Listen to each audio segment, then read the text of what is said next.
Warning, this content is for entertainment and educational purposes only. Next question here is from Steve S. Steve says, my estradiol stays very low even on higher testosterone doses. I previously ran Primo at 140 milligrams with 280 tests. It's a 50% ratio. And my E2 reached 10 to 11. At 350 milligrams of tests, my E2 was still only 19 to 20. Now I'm moving up to 500 milligrams of test. If I add Primo, what dose would you recommend and how should I ramp up? I mean, consider yourself blessed by the gods if you can run high dose testosterone with little to no estradiol conversion. You're one of those rare individuals that can get away with running the coveted test Deca and Dbol cycle. Probably. I'm not saying that that's something you should run out and do. But generally, when I've seen guys say they love Dbol, it's the best steroid they've ever taken, they get so much out of it, are the dudes that are low estrogen converters.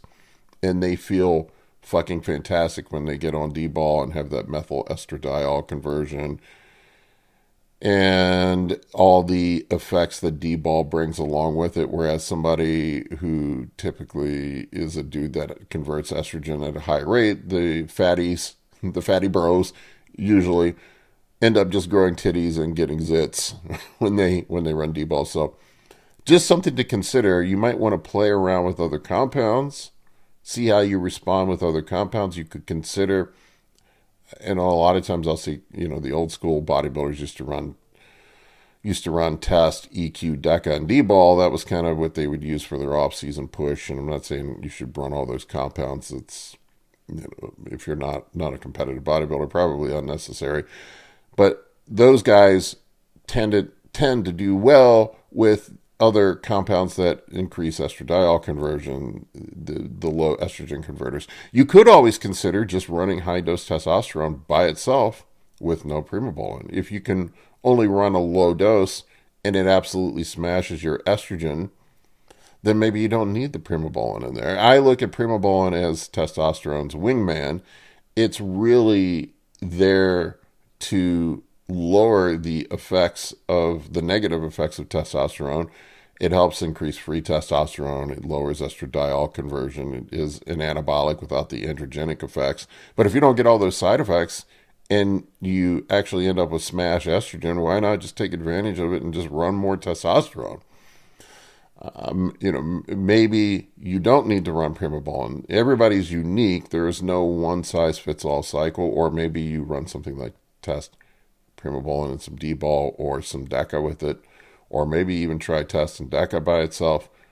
A lot of people don't handle Deca well, but what I've seen is the guys that tend to be low estradiol converters are the ones that tolerate Deca better, because most of the side effects, the negative ones that we get from Deca, are from the increased estradiol conversion and how that affects the amplification of the progestinic effects that we get from 19-nors and the downstream effects of lowered dopamine and increased prolactin and all the stuff that comes from that downstream effect, basically just as a result of the higher estradiol conversion. Maybe you could benefit from something like that. So I would play around with other things, see how you respond, listen to your body, get blood work done. Make sure you're doing an ultra-sensitive estradiol test. It's another thing I remind guys of. The regular estradiol tests, from what I've seen, are just fucking useless.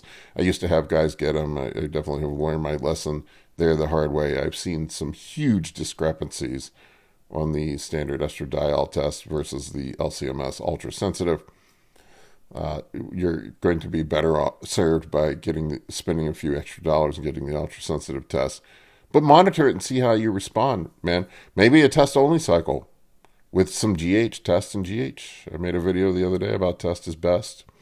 If you're interested in more information about cycle construction, I do have my Anabolics cheat sheet up on the website. You can pick that up. Or if you want the super deep dive into some of this stuff, we also have the Science of Anabolics e-course that Kurt Havens and I have put together that's fantastic. There's like close to 100 hours of videos on there that we go deep into some of the stuff. and talk about some of these outlier situations. But you, sir, are what I would consider an outlier.